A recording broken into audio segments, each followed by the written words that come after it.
fall asleep in peace with this Bible story. Tonight, listen quietly and allow your mind to rest. The family of Jacob came to the land of Egypt during a time of great famine, a season when the earth had grown quiet and unyielding, when the fields no longer answered the labor of men, and the land that once sustained life began to withhold its strength. A time of crisis that spread slowly, touching every home, every table, every heart, until hunger itself became a silent presence among them. And in that moment of need, when the future felt uncertain and the weight of survival pressed gently but firmly upon them, they made their journey toward Egypt, not knowing fully what awaited them, but guided, even then, by a hand they could not yet see. And in Egypt they found provision. They were welcomed, not as strangers cast aside, but as guests received with favor, allowed to settle, allowed to breathe, allowed to live. And this was not by chance, nor by the shifting will of men, but through the life of one who had gone before them, Joseph, a son once rejected, once betrayed, once carried away from his father's house into a distant land, yet never forgotten by God. For though he had walked through hardship, through silence, through moments where hope seemed distant, he had been lifted, slowly, steadily, into a place of authority, standing near the throne of Pharaoh, entrusted with wisdom, entrusted with preparation, so that when famine came upon the earth, it would not destroy, but would instead reveal the purpose that had been quietly unfolding all along. And so the family of Israel entered Egypt, not in chains, not in sorrow, but in peace, settling in the land of Goshen, where the air felt still and open, where life could continue without fear, where children could grow and families could expand, where days passed gently, one into another, without urgency, without burden. And in that quiet unfolding of time, the people of Israel began to multiply. Not suddenly, not with noise, but gradually, like seeds resting beneath the soil, growing unseen, strengthening in silence, until their presence filled the land more than anyone had expected. But time continued to move, as it always does. And the memory of Joseph, once so powerful, once so central to Egypt's survival, began to fade from the hearts of men, until a new king arose over Egypt, a Pharaoh who did not know Joseph, who did not remember the mercy that had once preserved his nation, who looked upon the people of Israel not with gratitude, but with concern. And as he observed their numbers, their strength, their quiet growth, something began to take shape within him.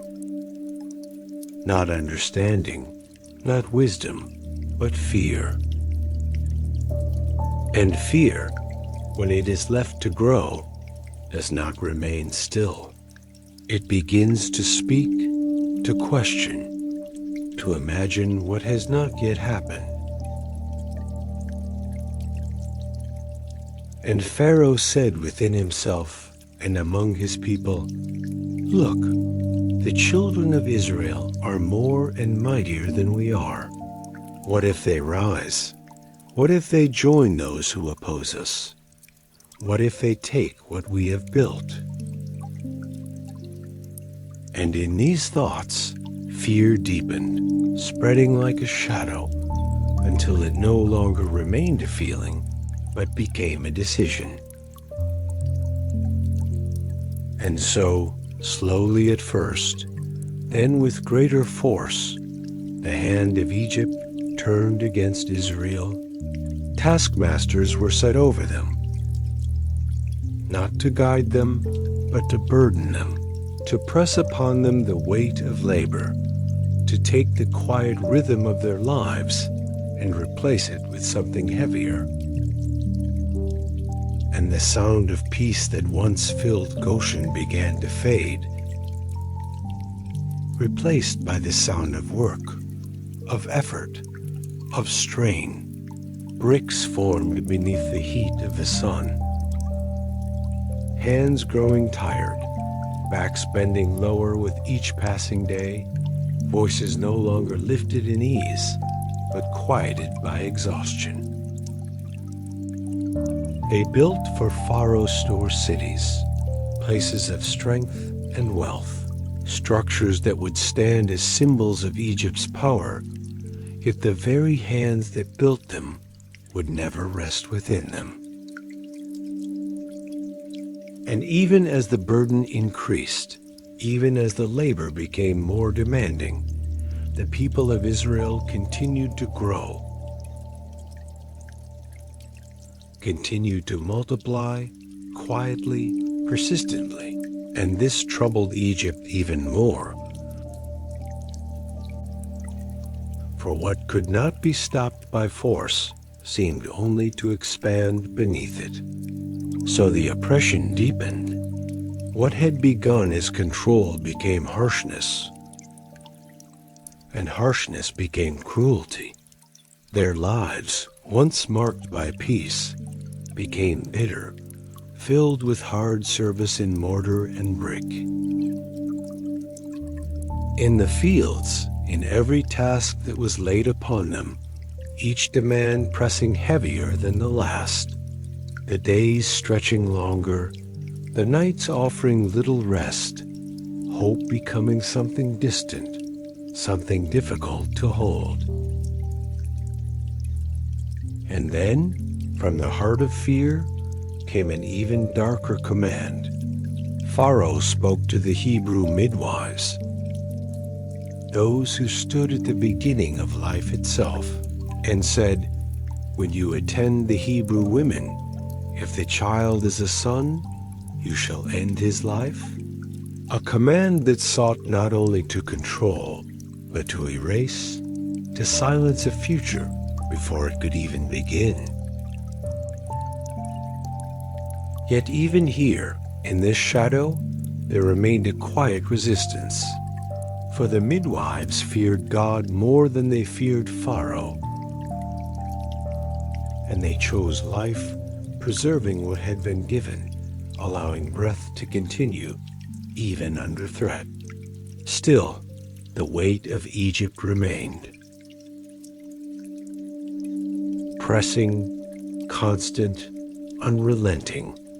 A people once welcomed had become a people enslaved. A people once at peace now lived beneath burden.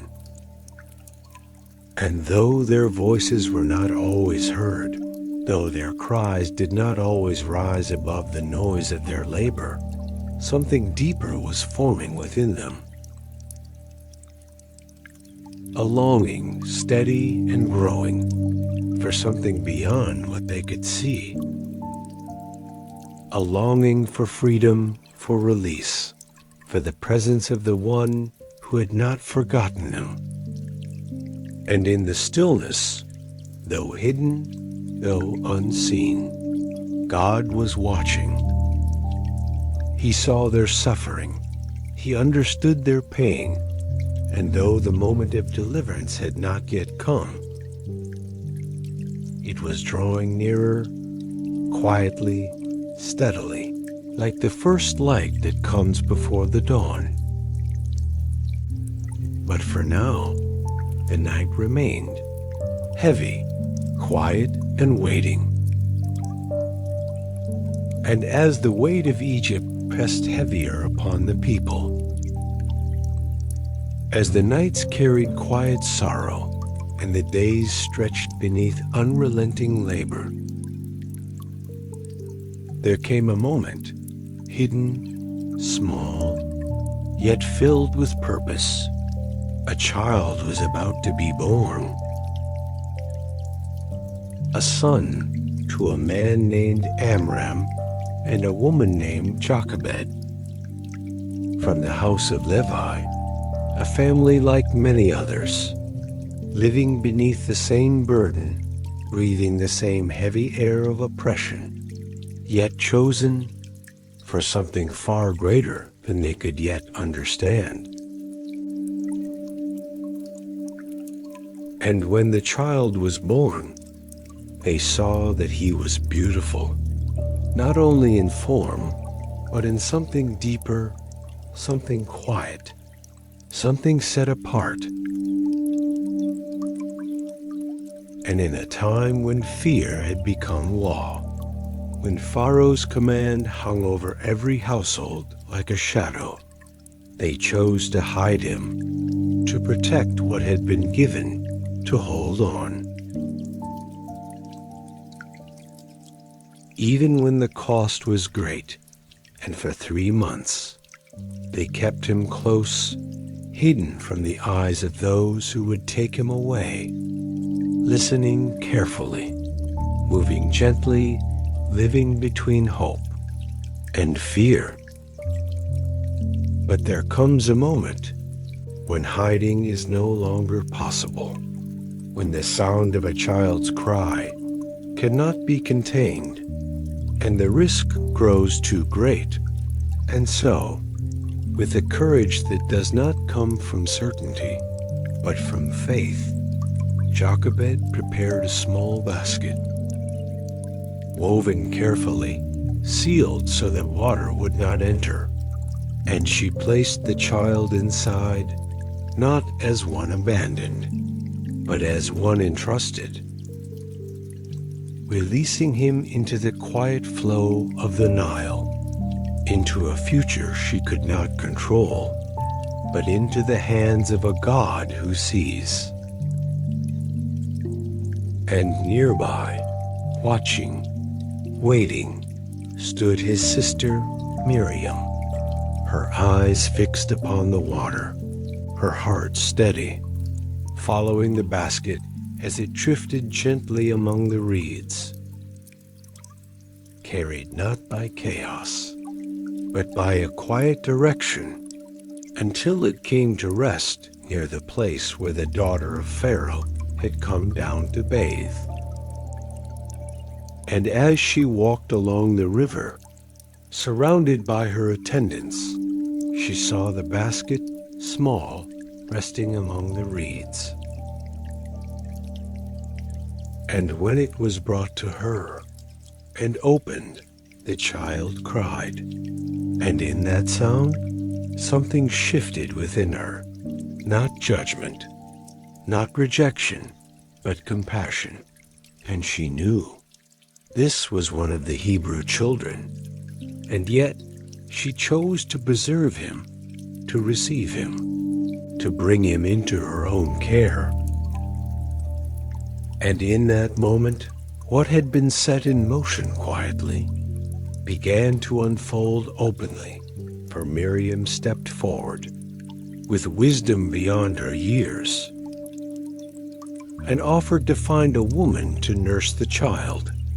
And so it was arranged that the very mother who had released him would now be called to care for him, to hold him again, to nurture him, until the time came when he would be returned to Pharaoh's house. And when he was grown, he was brought into the palace, raised among royalty, taught the ways of Egypt, surrounded by wealth, by structure, by power. And yet, beneath all of it, there remained something deeper, something that could not be erased.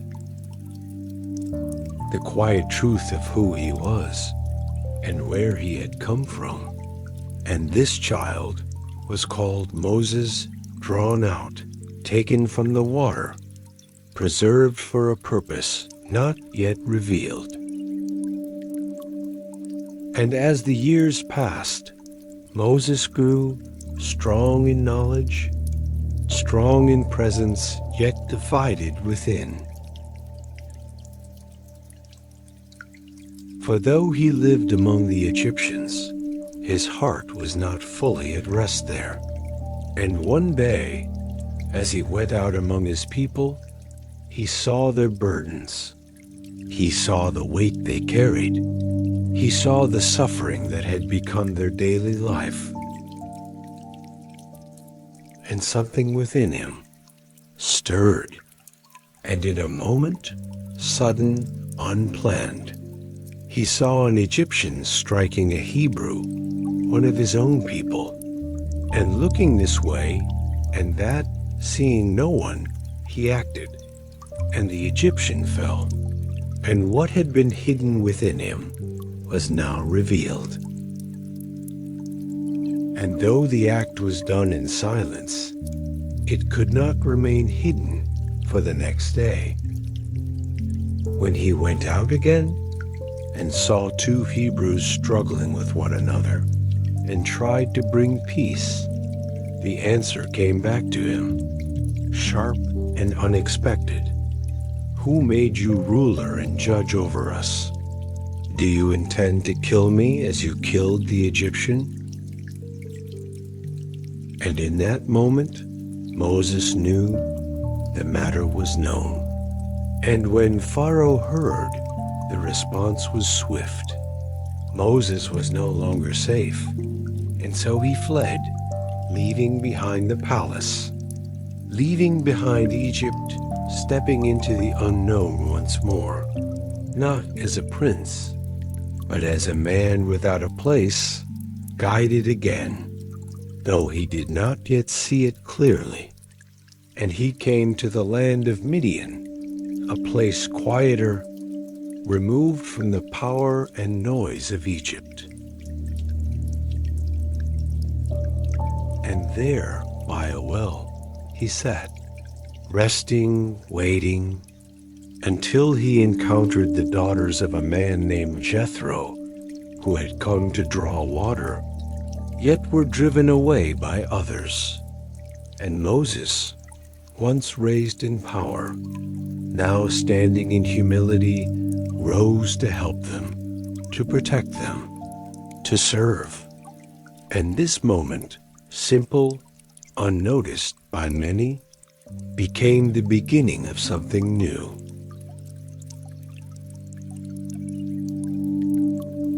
For he was welcomed into the house of Jethro, given rest, given work, given a place to remain. And in time, he was given a wife, Zipporah, and his life, once marked by sudden change, began to settle into quiet rhythm. And the years passed slowly, gently, as Moses tended the flock, walking through the wilderness, far from the weight of Egypt, far from the place where his story had once begun. And it seemed for a time that life had become still, that the past had faded, that the future would remain simple. But even in the quiet, God was not finished. And one day, as Moses led the flock to the far side of the wilderness, to a mountain called Horeb, something appeared, something that did not belong to the ordinary rhythm of the world. A bush burning with fire, yet not consumed. And as he turned aside to see, the moment that had been prepared began to unfold. And as Moses drew closer, as his steps carried him toward the sight that had interrupted the quiet rhythm of the wilderness. There was something unusual, something that did not belong to the natural order of things. A bush burning with fire, yet not consumed. The flames moved, alive, present, yet the branches remained whole, untouched, unbroken, as if the fire itself had come not to destroy, but to reveal. And Moses, seeing this, turned aside, not out of fear, but out of wonder, drawn by something deeper than curiosity, something that stirred quietly within him. And as he came near, a voice called out to him from the midst of the fire, "Moses, Moses." And he answered softly, "Here I am." And the voice said, "Do not come closer. Remove your sandals from your feet. For the place on which you stand is holy ground." And in that moment, the wilderness was no longer just wilderness. The ground beneath him no longer ordinary. The air itself seemed to still, as if all creation paused to witness what was unfolding. And the voice continued, not distant, not unclear, but near and certain. "I am the God of your father, the God of Abraham, the God of Isaac, and the God of Jacob."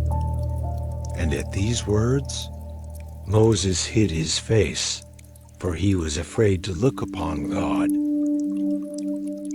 not from terror, but from reverence, from the weight of the moment, from the understanding that he was standing before something far greater than himself. And then the voice spoke again, carrying both authority and compassion. "I have surely seen the affliction of my people who are in Egypt. I have heard their cry because of their taskmasters. I know their suffering."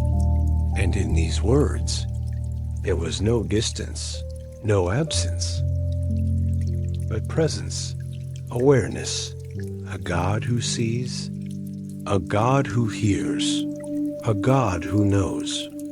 And I have come down to deliver them. Not in haste, not in confusion, but in purpose, in timing, in certainty, to bring them out of that land into a good and spacious land, a land flowing with provision, with life, with promise. And then the moment shifted not away from Moses, but toward him. "Come, I will send you to Pharaoh, that you may bring my people, the children of Israel, out of Egypt." And in that calling, everything changed. The quiet life of the wilderness, the years of stillness, the distance from Egypt, all of it now stood behind him. And before him, something far greater had been placed. But Moses, standing there, feeling the weight of what had just been spoken, answered not with confidence, but with hesitation. "Who am I that I should go to Pharaoh, that I should bring the children of Israel out of Egypt?"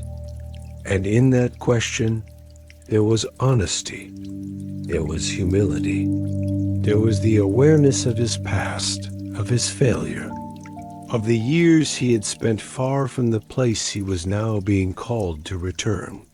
And the voice answered, not by lifting Moses, but by revealing something greater. "I will be with you. not a promise of ease, not a removal of challenge, but a presence, steady, constant, enough. And Moses said, "If I come to the people of Israel and say to them, 'The God of your fathers has sent me to you,' and they ask me, 'What is his name?' what shall I say to them?" And the answer came, deep, unchanging, beyond time, "I am who I am." And he said, "Say this to the people of Israel, 'I am has sent me to you,' a name not bound to circumstance, not limited by time, not shaped by human understanding, but complete, eternal, present." And still, Moses hesitated, not in rebellion, but in uncertainty. What if they do not believe me, or listen to my voice? And in response, signs were given not to impress, but to confirm the staff that became a serpent and returned again, the hand that changed and was restored, the assurance that what seemed impossible would be carried by something greater than him. Yet even then, Moses spoke again, "I am not eloquent, neither in the past, nor since you have spoken to your servant, but I am slow of speech." And the answer came steady, without hesitation. "Who has made man's mouth? Who makes him speak or silent? Is it not I? Now therefore go, and I will be with your mouth, and teach you what you shall say." But still, the weight of the calling pressed upon him, and Moses said, "O my Lord, please send someone else." And in that moment, the patience of God remained, but his purpose did not change, and he provided what was needed. "Is there not Aaron your brother? I know that he can speak well. He is coming to meet you, and he will be glad in his heart. You shall speak to him, and he shall speak for you." And so what Moses felt he lacked was already provided. What he feared was already accounted for. What he questioned was already answered. And there, in the wilderness, before the fire that burned without consuming, the calling was sealed, not with force, but with presence, not with perfection, but with purpose. And Moses, who had once fled Egypt, who had once left behind everything he knew, now stood at the threshold of return, not as he once was, but as one sent, one chosen, one carried by a voice greater than his own. And as the fire continued to burn, steady, unchanging, the moment passed, but the calling remained, and the journey was about to begin again.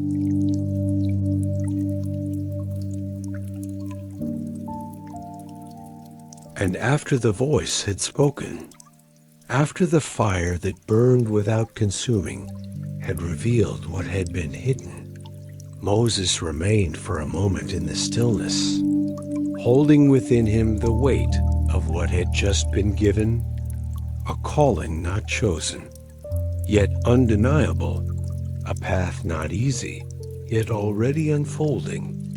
And in that quiet space between fear and obedience, he turned and began to prepare to return. And he went back to the place where he had found rest, to the house of Jethro, and he spoke with humility, asking permission to leave, to return to Egypt, to see if those who had once sought his life were still there. And Jethro, with a calm acceptance, released him, saying simply, "Go in peace." And so Moses took his wife Zipporah and his sons and set them upon a journey that would lead back not to the life he had known before, but to the purpose that now called him forward. And as he traveled through the quiet stretches of wilderness, through places where the wind moved softly across the land, the word that had been spoken remained with him, not fading, not weakening, but steady and along the way.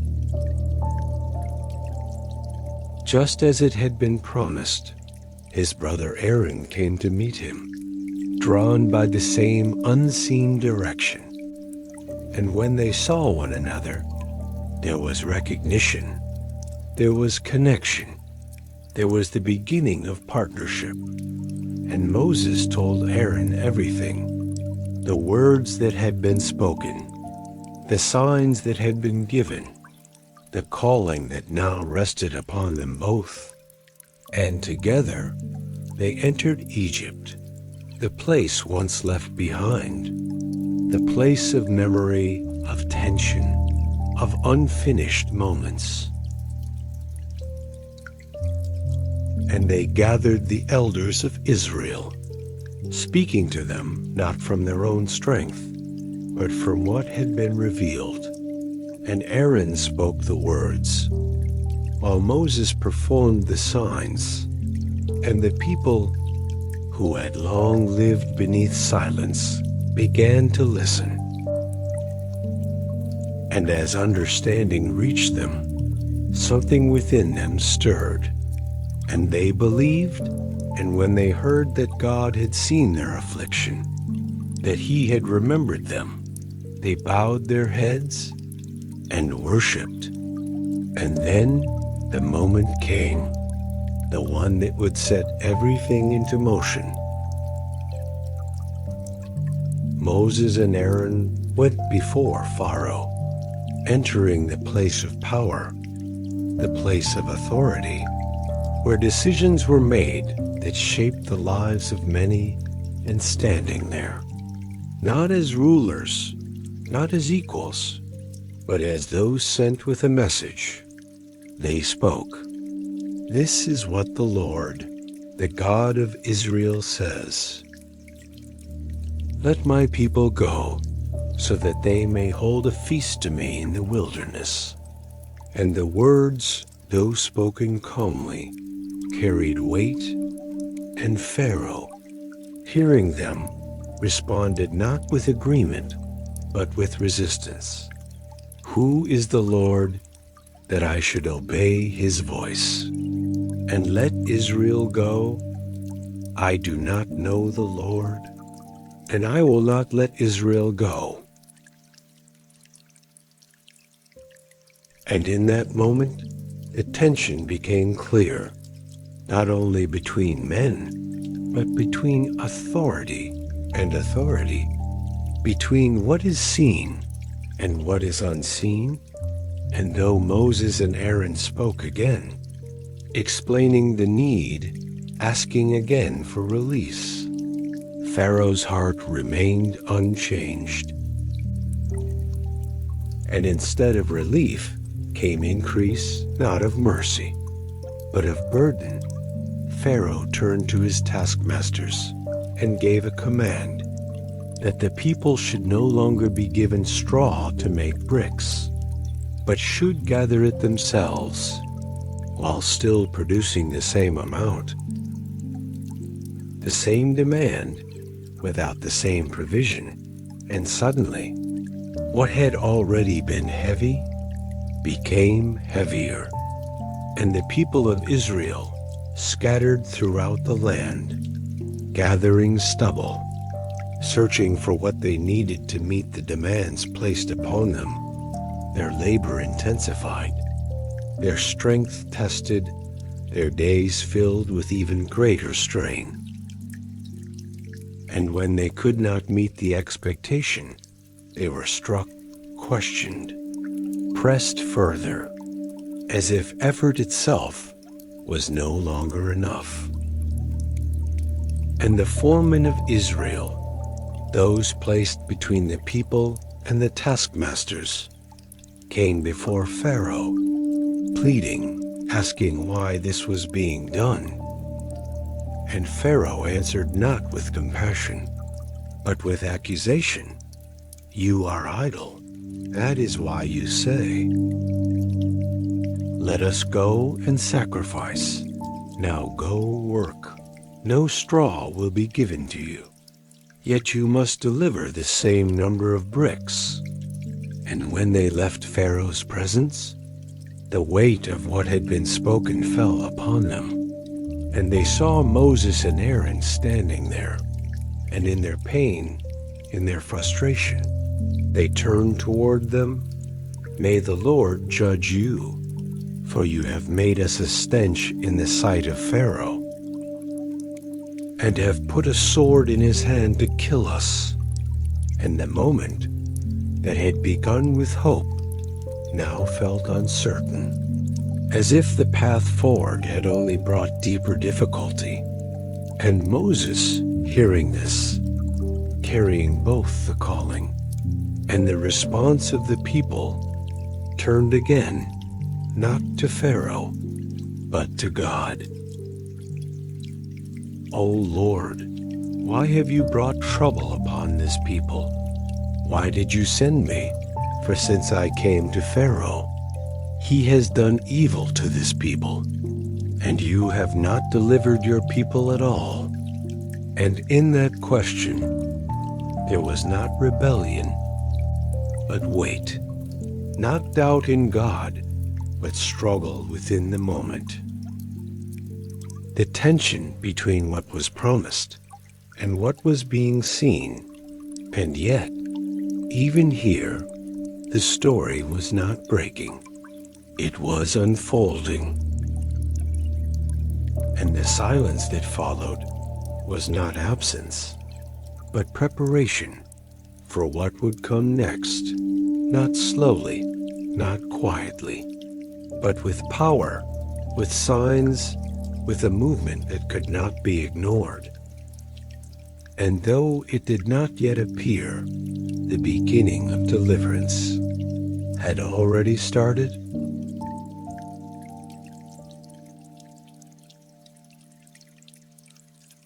And in the quiet that followed, after the question had been spoken, after the weight of uncertainty had settled upon Moses, the voice of God returned. Not with confusion, not with delay, but with clarity, with purpose, with a certainty that did not waver. Now you will see what I will do to Pharaoh, and what had begun in stillness would now move forward. Step by step, not in chaos, but in order, not in haste, but in unfolding, each moment building upon the one before it, until what could not be ignored would be seen. And Moses and Aaron went again before Pharaoh, standing once more in the place where refusal had already been spoken. And the message remained the same, steady, unchanged. Let my people go. But Pharaoh's heart remained firm,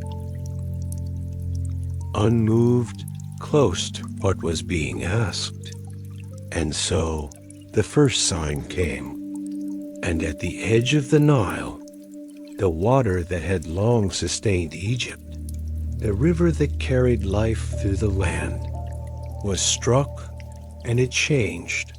The water turned to blood, thick still, unusable, and the fish within it died, and the river, once flowing, became something that could no longer give life. And the people searched for water, digging along its banks, seeking something clean, something untouched. But Pharaoh's heart remained unchanged. And time passed gently yet steadily, and the second moment came as frogs rose from the river, moving across the land, entering homes, filling spaces, covering what had once been ordered, until even the quiet places were no longer still, and Pharaoh, seeing the disruption, called for relief, promising to let the people go. Yet when the frogs were taken away, his heart returned again to resistance. And then the dust of the earth itself became something more, rising into gnats, small, persistent, covering man and beast. And even the magicians of Egypt, those who had once mirrored the signs, could not do the same. And they said quietly, "This is the finger of God." Yet Pharaoh's heart remained firm. And then came swarms of flies, thick, surrounding, filling the air, entering the houses of Egypt. Yet in the land of Goshen, where the people of Israel dwelled, there was stillness. There was separation, a distinction, not explained by man, but clear. And again Pharaoh spoke, offering partial release. Yet when relief came, his promise faded, and his heart returned to hardness.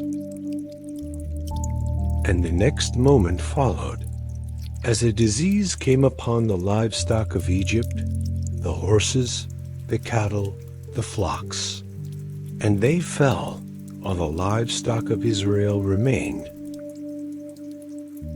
And Pharaoh observed. He saw the difference, yet still he did not yield. And then the dust was taken and cast into the air, becoming boils upon man and beast. Visible, painful, undeniable. Even the magicians could not stand before Moses. Yet Pharaoh's heart remained unchanged, steady in its resistance. And then the sky itself responded, as thunder rolled. And fire moved within the storm, and hail fell upon the land, striking the fields, breaking what had grown.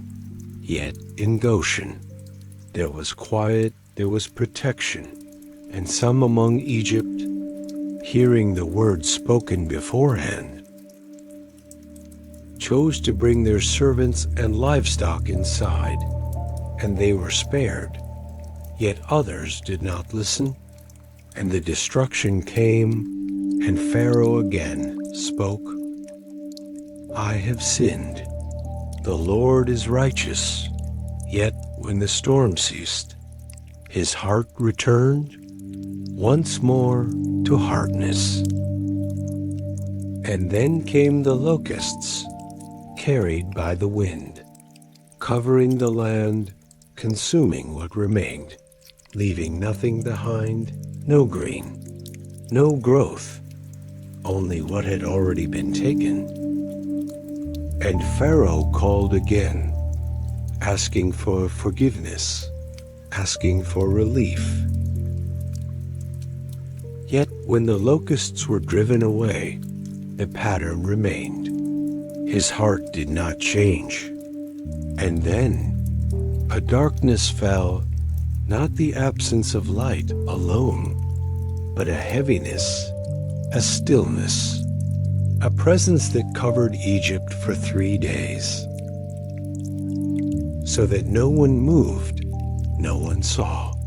Yet among the people of Israel there was light, and again a line was drawn, quiet, clear, undeniable. And Pharaoh called Moses, offering a partial release, but not fully, not completely. And Moses did not accept, for the command had not changed. And then, after all that had come before, after each moment had been given, after each opportunity had passed, there remained one final step, one final moment, not spoken in haste, but in quiet certainty, a warning, a preparation. Something that would move deeper than all that had come before. And though it had not yet happened, the weight of it could already be felt. A stillness before something final, something that would not be repeated, something that would change everything. And Pharaoh, still standing in his place of power, still holding what he believed could not be taken, did not yet see that the moment of decision was no longer ahead. It was approaching.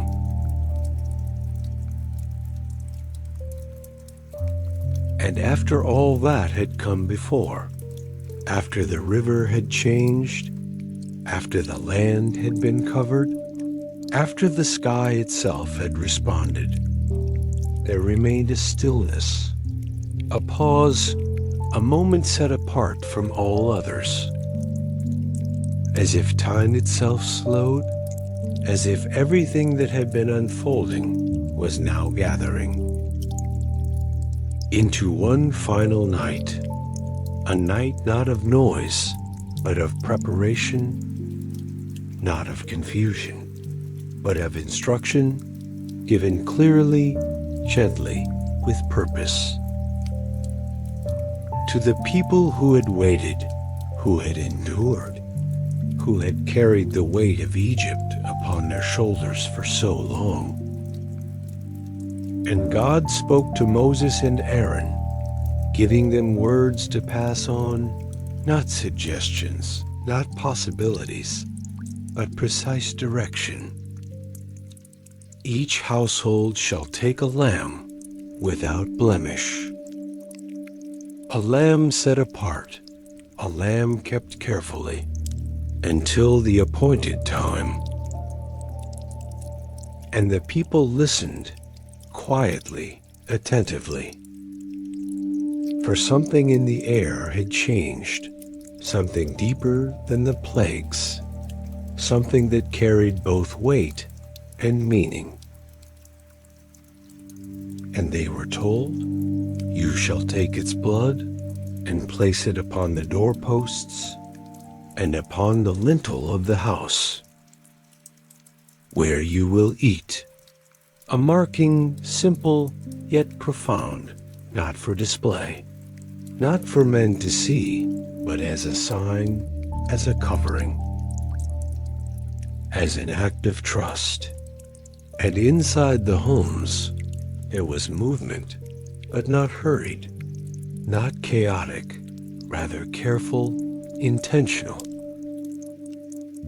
The lamb prepared, the meal set, bread without leaven, herbs. Everything arranged according to what had been spoken, and they were told to eat.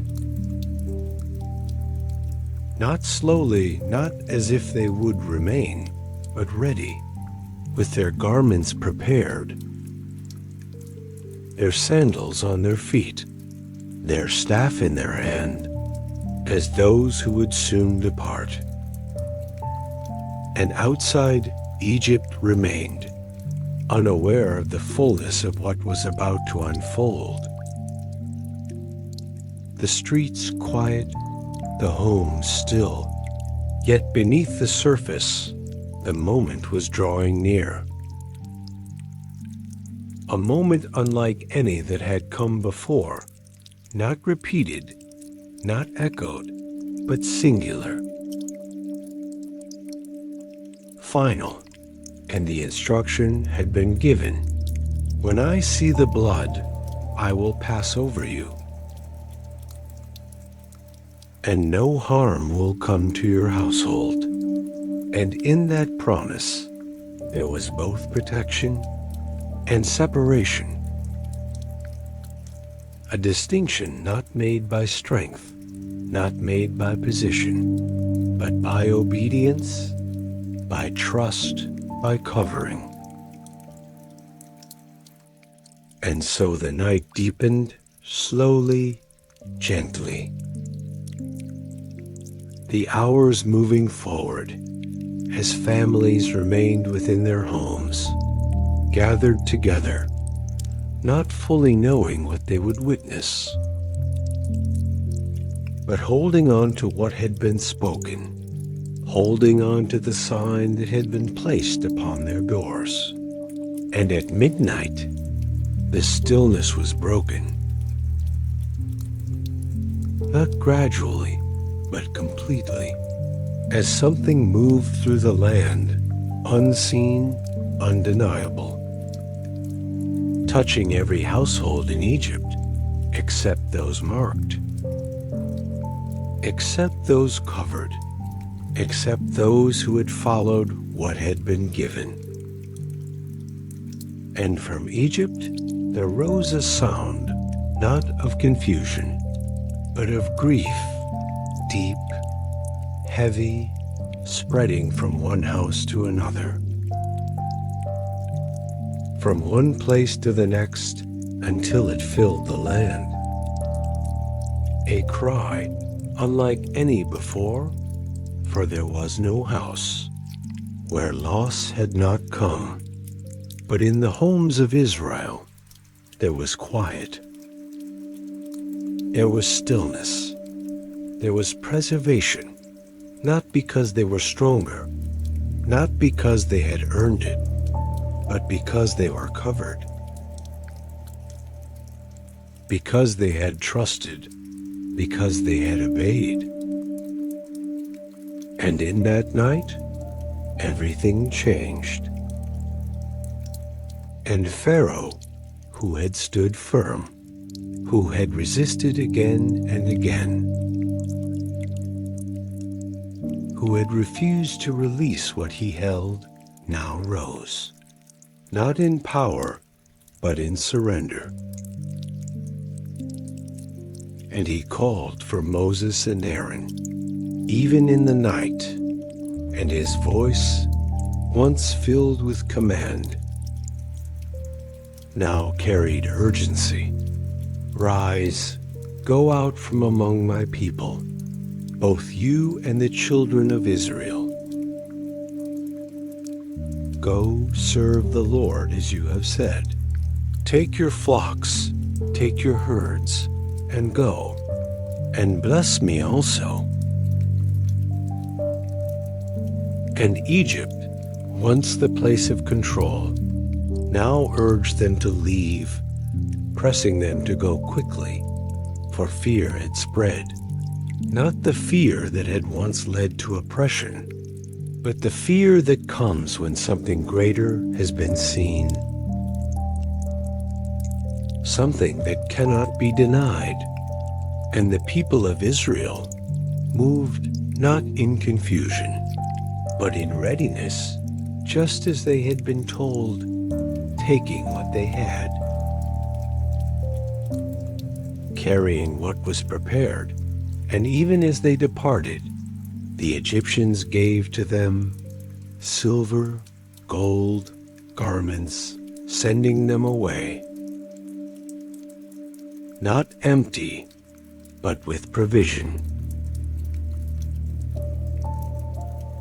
And the night that had begun in quiet instruction had become the turning point, the moment where bondage began to break, not gradually, but decisively, not by force of man, but by the hand of God. And as they stepped forward, leaving behind what had once held them, the air itself seemed to shift, the weight that had defined their lives beginning to lift, replaced not yet by rest, but by movement, by direction, by the beginning of something new. And the people who had once been bound were now walking, not fully knowing the path ahead, but no longer where they once were.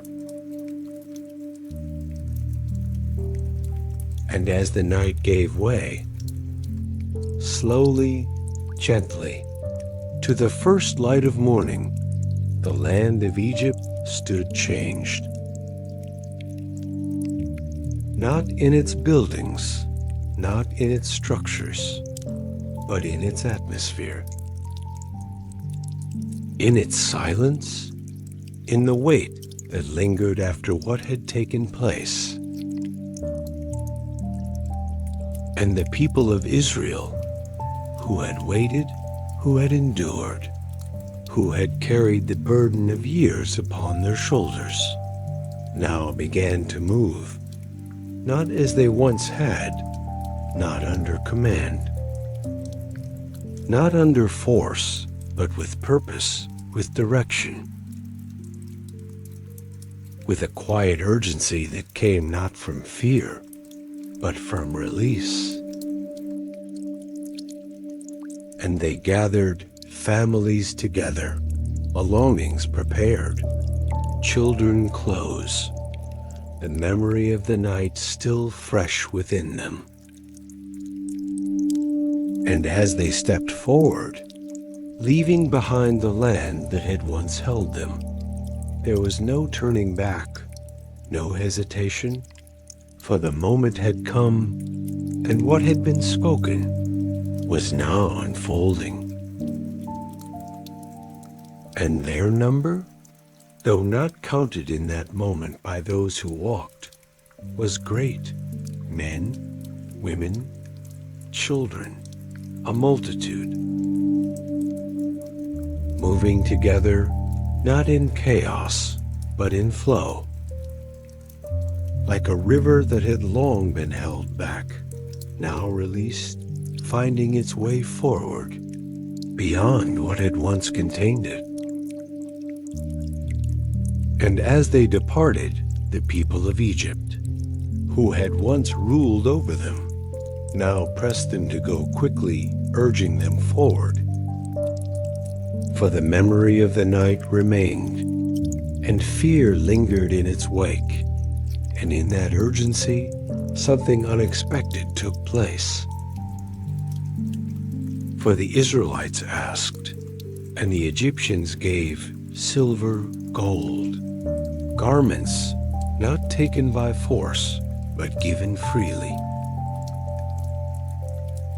as if the balance of years was quietly being restored. And so they left, not empty, not broken, but carrying with them both the memory of what had been and the provision for what was ahead. And the journey began not toward what was known, but toward what had been promised. And though the path stretched before them, wide and uncertain, they were not left without guidance.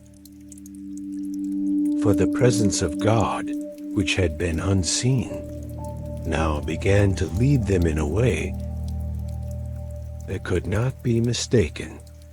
By day, there was a pillar of cloud rising gently, moving before them, not rushing, not shifting without purpose, but steady, guiding their direction, marking their path. And by night, there was a pillar of fire, soft, present, giving light without harshness, allowing them to continue, even when the world around them grew dark. And this presence did not depart, not in the day, not in the night, but remained before them, constant, unchanging. A reminder that though they had left Egypt, they had not been left alone.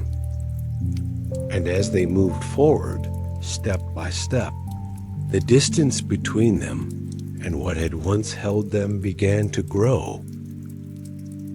And yet, the story was not yet complete, for what had been released would soon be pursued. For Pharaoh, who had spoken the words, who had given permission, who had urged them to leave, now began to feel the weight of what had been done, and his heart, once softened by the moment, began to turn again. "What have we done?" he said, "that we have let Israel go, and no longer serve us?" And in that question, the shift began not in silence, but in action. For Pharaoh gathered his chariots, his army, his strength, and prepared to follow, not to release, but to reclaim, not to allow freedom, but to bring them back under control. And the people of Israel, though moving forward, though guided, were not yet aware of what was forming behind them, of the sound that would soon rise, of the tension that would return, not as bondage, but as pursuit. And ahead of them, the path continued, open, uncertain, leading them toward a place they had never known, while behind them what they had left was beginning to move again. And between what was ahead and what was behind, the moment was approaching. A moment that would require more than movement, more than escape, a moment where the impossible would be seen. And as the people of Israel continued forward, guided by the quiet presence before them, carried step by step into a future they had not yet seen, the path ahead began to narrow, and the space around them began to change. Before them, the sea stretched wide, calm, deep, unmoving, and behind them, though not yet fully seen, something had begun to rise. Something that would soon disturb the stillness. And as they turned and lifted their eyes, the distance behind them was no longer empty. For Pharaoh had come with chariots, with horses, with the strength of his army, moving steadily, closing the space, and the sound, faint at first, began to grow, echoing across the ground. And in that moment, the calm that had carried them began to shift, and fear, quiet but real, moved among the people. Not the fear they had known before, but the fear of losing what had just been given, of returning to what they had just left behind. And their voices rose, not in anger, but in distress, questioning, searching for understanding in what they could see. For before them was the sea, and behind them the strength of Egypt. and no clear path between. And Moses stood among them, present, steady, not untouched by the weight of the moment, but grounded within it, and he spoke. Not from what appeared possible, but from what had already been promised. Do not be afraid, stand still, and watch. For what is about to be done will not come from your strength, but from something greater, something you have not yet seen. And as his words settled gently across the people, the movement around them began to change, not quickly, not suddenly, but with intention, as the presence that had led them shifted position, moving behind them, standing between them and what pursued them. And the cloud, once before them, now stood as a covering. A quiet barrier, bringing light to one side and deep shadow to the other, separating what moved forward from what pressed behind. And the night, though present, did not feel the same. And then, in the stillness of that moment, Moses lifted his hand. Not in force, not in struggle, but in obedience. And the wind began to move, slowly, steadily, across the surface of the sea. Not in chaos, but in direction, as if the water itself was responding. As if it recognized the voice behind the command. And through the night, the wind continued. Patient, consistent, and the waters began to part. Not violently, not with noise, but with purpose, drawing back, revealing what had been hidden beneath, a path where no path had been before. And the ground once covered now stood open, firm, ready. And the people who had stood waiting, uncertain, began to move, step by step, into what had just been made. Not rushing, not scattered, but carried forward, together. And on either side, the waters stood, held, contained. Not falling, not shifting, but steady, as if held in place by something unseen, something greater than what the eye could fully understand. And they walked through the midst of the sea, not as those escaping, but as those being led,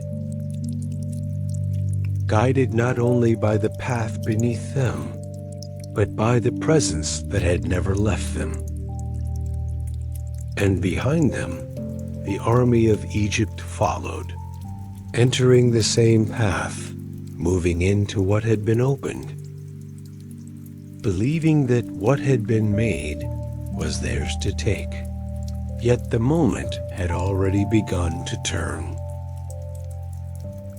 For as they moved, the ground beneath them shifted, the movement around them no longer steady, no longer aligned, and confusion, quiet at first, began to rise among them, as if the path itself no longer supported what they intended. And as the final of the people of Israel reached the other side, stepping out from the path that had been opened. The moment came not with warning, but with completion. And Moses once again lifted his hand, and the waters which had been held began to return. Not rushed, not forced, but released, flowing back into their place, covering what had been opened, closing what had been made, and the sea returned to stillness. And the people of Israel stood on the other side, no longer between what was ahead and what was behind, but fully separated, fully carried through. And the weight that had followed them was no longer there. And in that quiet, after movement, after tension, after what had seemed impossible, there was stillness again. But not the same stillness as before. This was a stillness after deliverance. And as the people stood on the far side, having passed through what had once stood before them as an impossible boundary, the air around them felt different, lighter, open, yet unfamiliar. For though they had been brought out, they had not yet arrived, and the path ahead stretched into a land they did not know. A wilderness, wide, quiet, untouched, where the rhythms of Egypt no longer followed them. And for a moment, there was stillness. Not the stillness of waiting, but the stillness after something has been completed. After something has been carried through, and in that stillness, they began to move again, not as those escaping, but as those learning step by step what it meant to walk forward in freedom. And as the days passed, the wilderness revealed itself. Not harsh at first, but empty, vast, stretching beyond what the eye could measure, and the certainty they had once known began to fade into questions.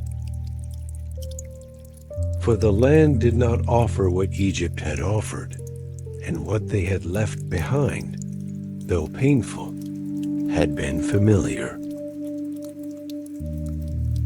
And when they came to water, they found it, but it was bitter, not drinkable, not sustaining, and the people, feeling the weight of thirst, began to speak, not quietly, but concern, with memory, with longing for what had once been certain. What shall we drink? And Moses, hearing them, turned again, not to the people, but to God. And what was bitter was made usable, not by effort, but by instruction. And the water, once rejected, became something they could receive. And they moved forward again, and in time, hunger came, not suddenly, but steadily, as the provision they had carried began to lessen, and the wilderness offered no fields, no storehouses, no visible supply. And the people, remembering Egypt, spoke again, not from rebellion, but from need. Would it not have been better to remain where there was food? And in that moment, the lesson began to deepen. For what they needed would no longer come from what they could control, but from what they would receive. And in the quiet of the morning, something appeared, light resting upon the ground, like a fine covering, something unfamiliar, something they had not seen before, and they asked, "What is it?" And it was given to them as provision daily, enough for each day, not stored, not gathered beyond what was needed, but received again and again, teaching them slowly, gently, to trust.